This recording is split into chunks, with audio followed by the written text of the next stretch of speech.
बहू की सर कटी सास। ये कहानी एक छोटे से गांव में रहने वाली एक बहू और उसकी सास के अटूट प्रेम और रहस्यमय घटना पर आधारित है। कहानी में सास का सिर कटकर भी अपनी बहू के प्रति ममता और प्रेम को दर्शाता है। ये कहानी रिश्तों की गहराई, त्याग और अटूट प्रेम को दर्शाती है, जिसमें रहस्य और भावना का अद्भुत समावेश है। सरला देवी, सास 60 वर्ष की ममतामयी और कठोर अनुशासन वाली महिला। संध्या, बहू 28 वर्ष की सरल और स्नेही।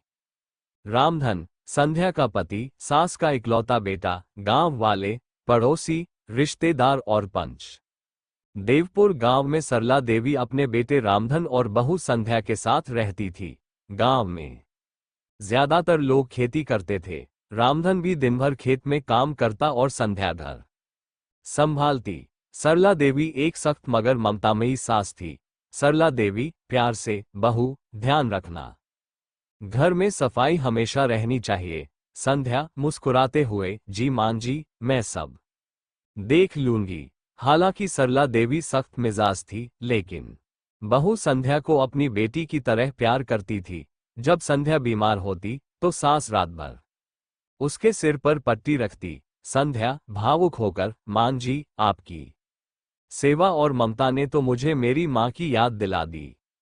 दोनों के बीच माँ बेटी जैसा रिश्ता था।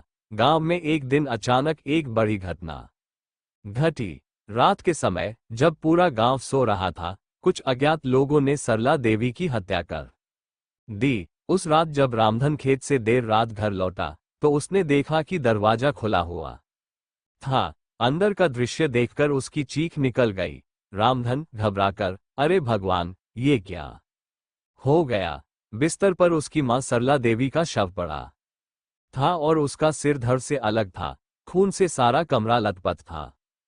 संध्या सदमे में आ गई। गांव वाले इकट्ठा हो गए। पुलिस भी आ गई, लेकिन हत्यारे का कोई सुराग नहीं मिला। सरला देवी की हत्या के बाद संध्या बुरी तरह टूट गई। वह घंटों अपनी सास की तस्वीर के सामने बैठी रहती थी।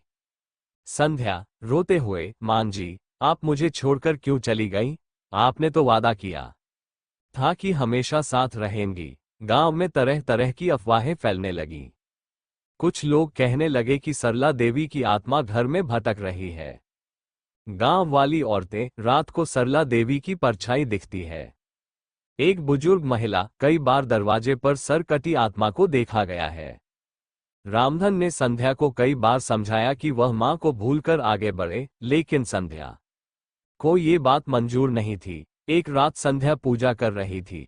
उसने मां के चित्र के सामने दिया जलाया। तभी उसे लगा कि कोई उसके पास आकर बैठ गया। संध्या ने पीछे मुड़कर देखा तो उसकी सास सरला देवी थी, लेकिन उनका सिर कट चुका था। संध्या डरते हुए, मान जी, आप। सरला देवी की आत्मा शांत भाव से मुस्कुराए और बोली, सरला देवी बेटी, मत डर, मैं तुझे आशीर्वाद देने आई हूं।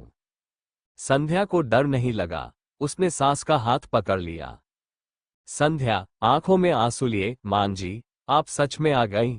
आप मुझे छोड़कर क्यों गई थी? सरला देवी की आत्मा ने बताया कि उसका हत्यारा गांव का ही एक व्यक्ति था, जिसने जमीन के लालच में उसकी हत्या कर दी थी। सरला देवी बेटी, मेरा हत्यारा गांव का सरपंच है, उसे सजा दिलवाना। इतना कहकर आत्मा गायब हो गई। संध्या ने मां की बात को सच मानकर ठान लिया कि वह हत्यारे को सजा दिलाकर रहेगी। अगले दिन उसने पुलिस में सरपंच के खिलाफ रिपोर्ट दर्ज करवाई।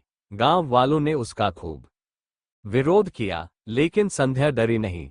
संध्या दृढ़ता से, मैं अपनी मां को न्याय दिलाकर रहूंगी। कई दिनों की जांच पड़ताल के बाद सरपंच को गिरफ्तार कर लिया गया। उसने अपना जुर्म कबूल कर लिया। जब हत्यारे को सजा मिली, तब संध्या ने अपनी सास की तस्वीर के सामने सिर झुकाया। रात को जब संध्या सो रही थी, तो उसने सपना देखा कि सरला देवी की आत्मा आकर उसे आशीर्वाद दे रही है। सरला देवी मुस्कुराते हुए, बेटी, तूने मेरा बदला ले लिया, अब मैं चैन से जाऊंगी। संध्या ने अपनी सास की राख को गंगा में प्रवाहित कर दिया। उसकी आंखों में आंसू थे, लेकिन चेहरे पर संतोष था।